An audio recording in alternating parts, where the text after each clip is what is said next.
सच्चिदानन्देश्वराय नमो नमः। प्रथम शिक्षावली का श्रेष्ठ अनुवाक।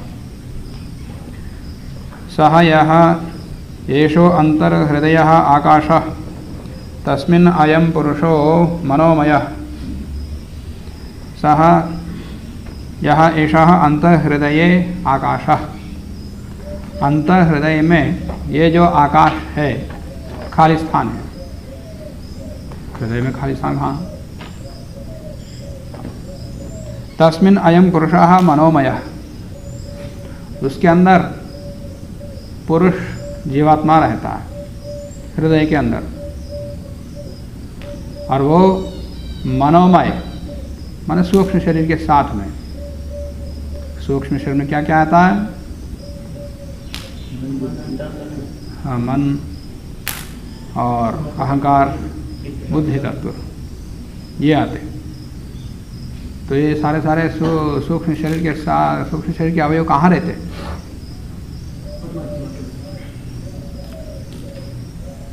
हृदय में या मस्तिष्क में? मस्तिष्क में। तो मस्तिष्क को ही हृदय कह दिया, यही स्पष्ट हो जाएगा। एक तो मनोमय कह दिया, मन, अहंकार, बुद्धि तत्व, ये तो मस्तिष्क में ही रहते। तो इसका मतलब मस्तिष्क के लिए ही हृदय शब्द है। पहले भी बता दिया था, भिद्यन्ते हृदय ग्रंथि छिद्यन्ते सर्वसंशयाः।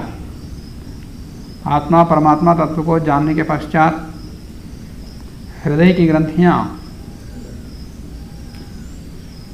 टूट जाती हैं, नष्ट हो जाती। तो हृदय ग्रंथि एक भी इधर हो जाए ना, आदमी मर जाता। हृदय कोई भी नसनाड़ी का ग्रंथि टूट जाए तो आदमी मर जाता है। तो वहाँ हृदय ग्रंथि टूटने का मतलब है कि भिद्यन्ते सर्व संशयाः, सभी संशय मुक्त हो जाते। उसका पूरा आगे बता दिया, वही ग्रंथियाँ। तो संशय रूपी ग्रंथियाँ कहाँ रहती है? हृदय में, मस्तिष्क में। मस्तिष्क में। तो प्रायः मस्तिष्क के लिए भी हृदय शब्द आया था, यही कह दिया। तस्मिन् अयं पुरुषः मनोमयः। और वो हृदय आकाश क्या है आगे और स्पष्ट होगा। अमृतः हिरण्मयः। और वो जीवात्मा कैसा है? वो अमृत है, नाशवान नहीं है, शाश्वत नित्य रहने वाला। हिरण्मयः, हिरण्मय माने शुद्ध प्रकाश, ज्ञान से प्रकाशित होने वाला। अंतरेण तालुके, और मुंह के अंदर जो दो तालु के विभाग हैं, उन तालुओं में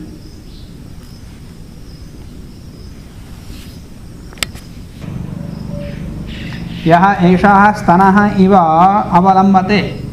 तालु में स्तन जैसा, गाय के स्तन जैसा मांस का पिंड अंदर लटका हुआ है। कहाँ लटका हुआ?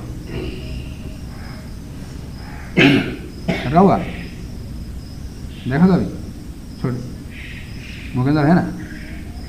नहीं देखा तो मुँह खोल के देखो किसी दूसरे का। ये ऊपर है क्या, जिसको कौवा कहते हैं। अलग नाम है, अलग नाम है। तेलुगु क्या बोलते हैं? कोंडिनाल का, कौवा, घंटी आदि आदि बहुत सारे नाम हैं। तो यहाँ एषः स्तनः इव अवलम्बते स इंद्र योनि। वो इंद्र का स्थान है, जीवात्मा का स्थान है। अब वो हृदय है क्या? जो अंदर टंगा हुआ है वो हृदय है क्या? आत्मा का रहने का स्थान यहाँ बता रहे। सह इंद्र योनि, वो इंद्र जीवात्मा का रहने का स्थान है।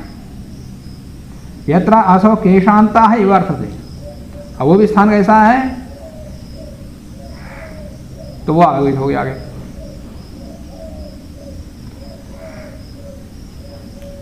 कि मस्तिष्क, माथा, ये भी केशांत है। केश बढ़ते यहाँ खत्म हो गया ना, केशांत यहाँ भी हो रहा है, चारों ओर पूरा है। तो माथा माथा में 2 भ्रुवों के मध्य में, यहाँ ठीक इसके पीछे अंदर मस्तिष्क के अंदर खाली स्थान है, वर्ण आता है ऐसा। और इसके पीछे ठीक कहाँ तक जाना है? तालू के ऊपर, जहाँ ये मिल जाएंगे, इधर का रास्ता इधर का रास्ता, वहाँ चौरास्ता, और वहीं से सुषुम्ना नाड़ी निकल जाती है। जहाँ ये दोनों का रास्ता मिलेगा वहीं से जो हृदय से बहुत सारी नाड़ियाँ निकलती हैं, उनमें से एक ही नाड़ी है जो ब्रह्मरंध्र तक जाती है ना फिर, तो वो वहीं से होती हुई जाती है। वो मुक्त अवस्था में जीवात्मा वहाँ से उस नाड़ी में प्रवेश करके ऊपर ब्रह्मरंध्र से निकल जाता है। यत्र आसो केशांता ही वर्तते, जहाँ से वो निकलेगा खोपड़ी, अंदर भी केशांत है, केश है ऊपर ऊपर ही होते, उसका जो जड़ है अंदर खोपड़ी में नहीं है, ऊपर के मांस के वो चर्मी के ऊपर ही है, तो केशांत में खोपड़ी अंदर। यत्र आसो केशांता विवर्तते व्यपोह्य शीर्ष कपाले, शीर्ष कपालों को फोड़ के, फोड़ना बिना फोड़े निकलाता कर, व्यपोह्य शीर्ष कपाले, वहाँ से भेदन कर, इतना भेदन करता आपको पता नहीं लगेगा। व्यपोह्य शीर्ष कपाले, कहाँ से निकल जाता मुक्त आत्मा। भूः, और कहाँ जाता? भूः इति अग्नौ प्रतिष्ठति। भू का अर्थ क्या है? कितने अर्थ होता है? 4 अर्थ होता है भू के। क्या क्या? पृथ्वी लोक, अग्नि देवता और प्राण और ऋग्वेद।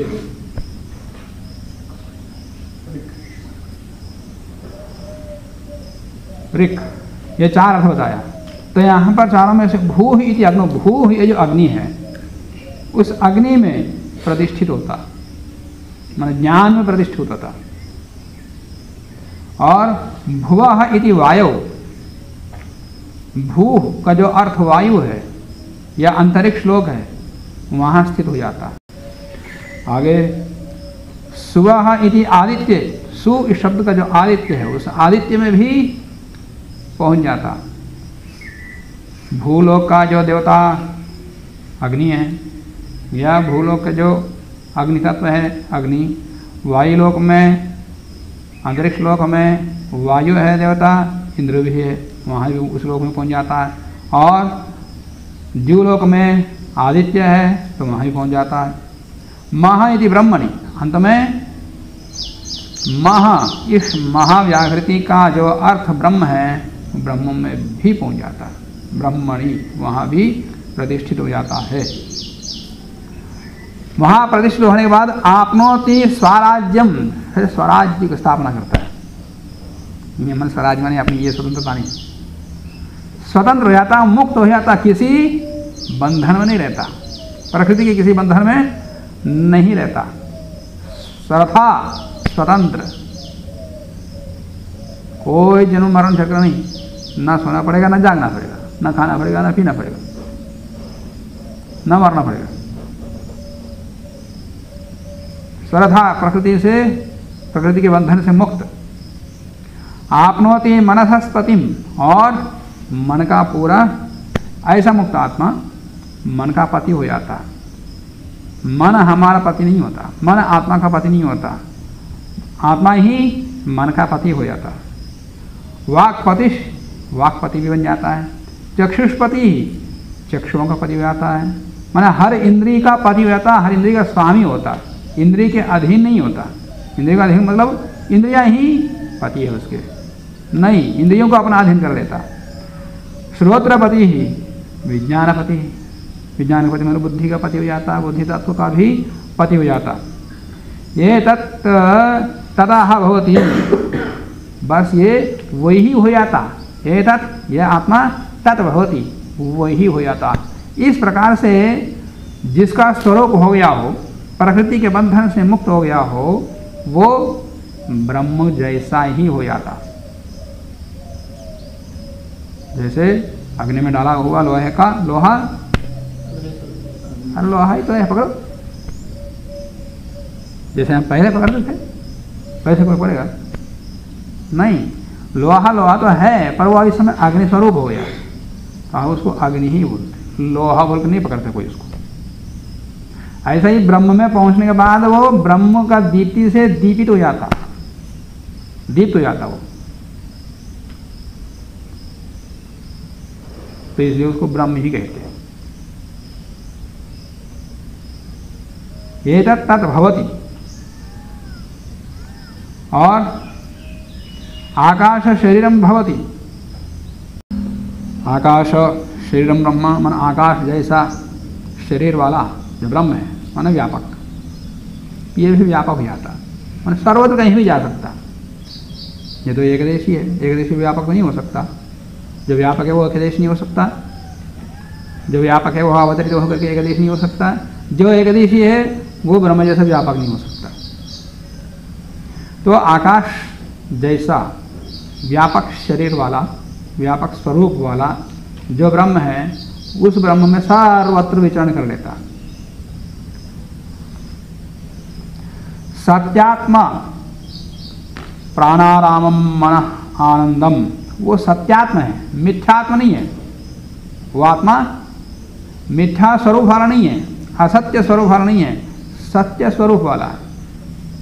सत्यात्मा प्राणारामम माने प्राण में आनंदित होने वाला। प्राण मतलब अब उस समय उसको प्राण ब्रह्म ही है, तो प्राण मतलब ये प्राण ही नहीं होता। किसी आदमी को भी बोल देता आदमी ये तो मेरा प्राण है, किसी के लिए वो प्राण है, वो उसको नहीं छोड़ेगा वो। रामायण में भी है, जब लक्ष्मण मर जाता है तो राम बोलते हैं मेरा प्राण, हाँ मेरा प्राण है, वो भाई राम है।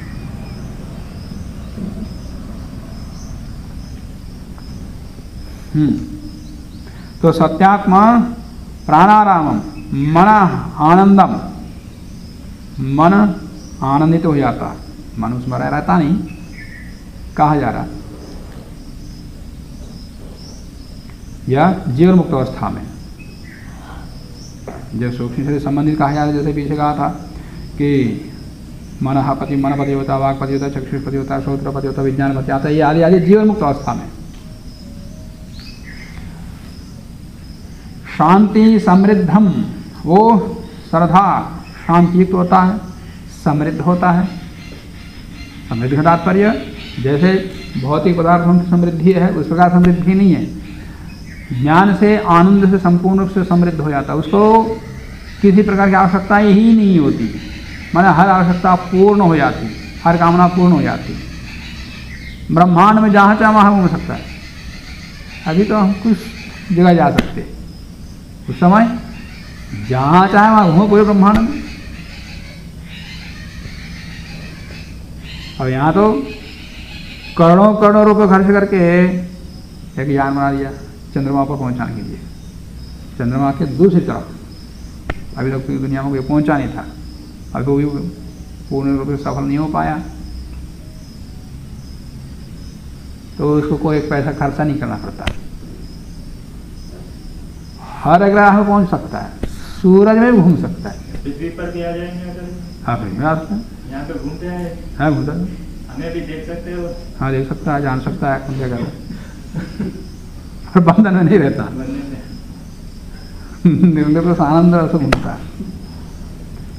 हाँ पृथ्वीवासियों को देख करके कि बेचारे ये बंधन में फंसे हुए हैं, कीचड़ में फंसे हुए हैं, जैसे कोई दलदल फंसता है तो उसको निकालने दौड़ते हैं लोग, हाँ, तो वैसा ही भावना आ जाए फिर वो फिर आ जाता है लोगों के कल्याण के लिए। ए नहीं तो फिर अपना मुक्त, मतलब वह घूमेगा ही नहीं, वो तो परमात्मा में लीन रहता। जो ज्ञान उसको चाहिए वो ले सकता है, तो दयालु होकर आएगा फिर वो फिर आ सकता है, फिर बंधन में आएगा। इसमें दुर्जन में थे ना, तो तेरी स्वामी विवेकानंद जी से चर्चा चल रहा था कि किसी ने पूछ लिया, बोला अगर शराब पीने की इच्छा हुई तो शराब का वो ले लेगा, मन से इच्छा करेगा शराब का आनंद ले लेगा। फिर मैंने पूछा, मैंने कहा वहाँ मुक्ति तक पहुँच गया तो फिर शराब की इच्छा होगी कैसे? पहले तो ऐसी चीज इच्छा होगी नहीं उसको। अगर अज्ञान की कोई नई सृष्टि करना चाहे ब्रह्म को ऐसा है, ब्रह्म को जानने के पश्चात फिर कोई किसी प्रकार की इच्छा नहीं होती, ये तो कहा जाता है। और उसको जानने के पश्चात बिना देखे उसको जाना जाता है। एक प्रक्रिया है आचार्य जी, वो प्रक्रिया के अनुसार चलता है। वो इधर उधर वो देखता नहीं, वो ऐसा उपासना करने वाला व्यक्ति वो मैं चाहे तो वो घूम सकता, जान सकता है, तो चाहे ब्रह्म को जानने के पश्चात उसको किसी की इच्छा ही नहीं हो उसको। यम नियमों को पालन करने वाला व्यक्ति ऐसे देख सकता है और कोई नहीं देख सकता। जीवनावस्था की नहीं बोल रहा मैं, मुक्त होने के पश्चात कह रहा हूँ। ऋग्वेद आदि भाग भूमिका में लिखा हुआ कि पूर्व जो मुक्त आत्माएं उनसे भी मिल सकते हैं, जैसे राम की आत्मा है वो, और सारी इच्छाएं जो कहते हैं संकल्प मात्र से पूरी हो जाती है, आपस में जान भी बढ़ा सकता है। तो फिर यदि और परमात्मा से स्वामी जी ने यहाँ तक लिखा है, जिसका जितना ज्ञान उसको उतना आनंद। हाँ, ये नहीं सबको समान उस आनंद मिल गया, फिर पक्षपात हो जाएगा। किसने कितना ज्ञान बढ़ाया, किसने कितना तप किया, योगियों के अपना अपना स्तर है, जो जिसका स्तर है उसको उतना ही आनंद परमात्मा का।